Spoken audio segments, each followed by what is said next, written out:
Mijn naam is Ron Werné. Ik ben namens de gemeente Maastricht projectleider-beheerder van de vestingwerken van Maastricht, het onderhoud daarin. En daarnaast projectleider voor dit project hier achter je. En ik doe daar de directievoering en het toezicht. En zorg dat alles ook vanuit de gemeente als opdrachtgever in goede banen loopt. En zorg dat er juiste budgetbewaking plaatsvindt en planningscontrole. Om uiteindelijk ook onze taakstelling te behalen. Dus. Ja, als klein jongetje was ik al gefascineerd door restaureren, het herbestemmen van oude gebouwen. Wij woonden vlak langs een monumentaal pand. En ik had eigenlijk al vroeg het gevoel van, hey, daar zou ik wel iets mee willen. Ook in combinatie met een van mijn hobby's, tekenen. Dat was al heel snel de link gelegd en vandaar is het zo gekomen. Nou, dit project en vooral het herstel van deze calamiteit is voor de gemeente enorm van belang, omdat het een uniek stukje Maastricht is. Niet alleen Maastricht, maar ook zelfs Europees gezien. Hier kun je eigenlijk op een klein stukje heel veel vertellen over historie, over een aantal jaren en decennia heen. En dat maakt het zo bijzonder, dat je op een kleine plek een heel mooi verhaal kunt vertellen over honderden jaren en eeuwen heen. En dat is denk ik wat vooral voor de gemeente, maar ook voor vestingpartners als een Rijksdienst en de monumentenzorg, van belang om daar ook de grootste zorg aan te besteden. Het moment dat wij groen licht kregen van jullie kunnen aan de slag was natuurlijk hartstikke mooi. We zijn natuurlijk allemaal techneuten en willen graag bouwen. Maar goed, uiteindelijk bij een project als dit heeft ook onderzoek is er nodig. En het begon bij een kleine calamiteit, klein tussen aanhalingstekens, die al heel snel uitgroeide tot een steeds groter wordend plan. Waarin ook landschap, architectuur, allerlei dingen bij elkaar kwamen. En dat moest gesmeed worden tot een structuurplan. Maar ja, dat structuurplan, voordat dat helemaal compleet was en iedereen daar de kop in dezelfde richting had staan, dat heeft gewoon wat tijd geduurd. En we kwamen natuurlijk ook dingen tegen tijdens het stabiliseren van de calamiteit.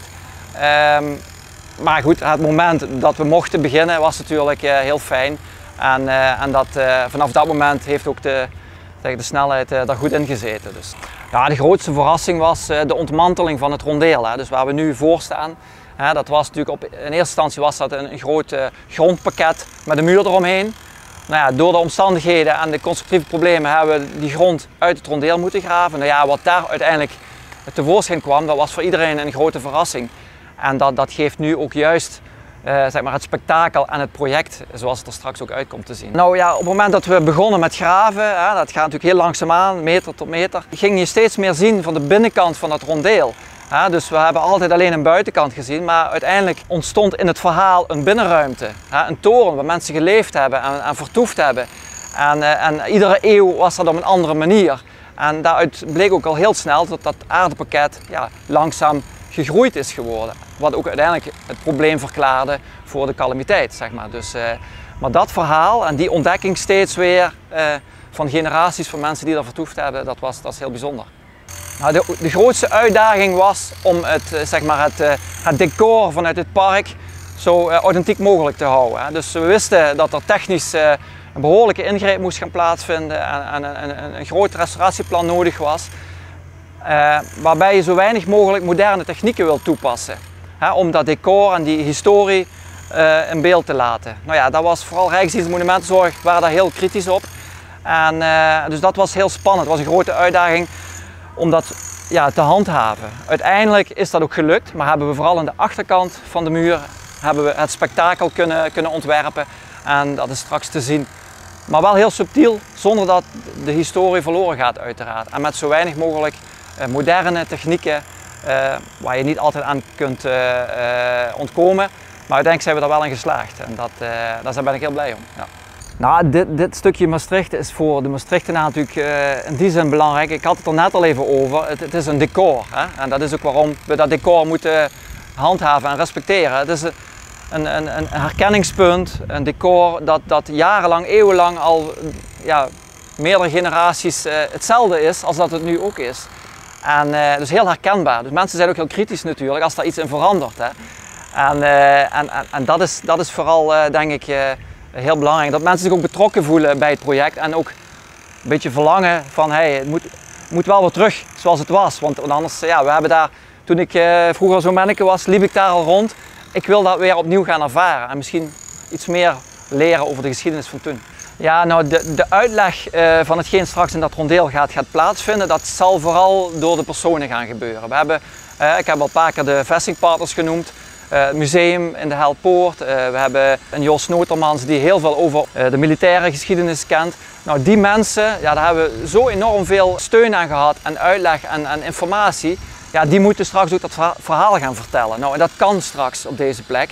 En dat was ook een grote drijfveer voor het ontwerp natuurlijk. En daarom hebben zij daar ook in meegedacht. Het was natuurlijk al een plaatje. Maar dat plaatje komt gewoon weer terug dadelijk. Hè? En we zijn begonnen ooit met het uitvissen van de vissen en de schildpadden.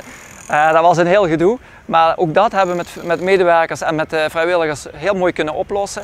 En dat komt weer terug. Er komen weer nieuwe vissen. Er komen geen nieuwe schildpadden, want dat is een ander dingetje. Maar het wordt wel weer zoals het was. Alleen dan nog net iets mooier. Nou, ik ben tevreden als wij met het team zoals we hier nu staan aan het eind van het project kunnen zeggen, jongens, we hebben dit samen gedaan. En we hebben ups en downs gehad, we hebben uitdagingen gehad. Maar uiteindelijk zijn we erin geslaagd om dat structuurbeeld, die visie die we met z'n allen hadden, met de mensen ook van de omgeving, hè, dus aannemers uit de regio, partijen uit de regio, vestingpartners, al die mensen samen. Die zijn op dit moment nog zo tevreden over hoe het allemaal gaat. Nou ja, als we dat zo kunnen handhaven tot het eind van het project. En we staan hier met z'n allen, maar misschien ook over 20, 30 jaar met onze kleinkinderen. Dat we zeggen van, hey, dat was een mooi project en dat is een voorbeeld voor heel veel andere nieuwe projecten.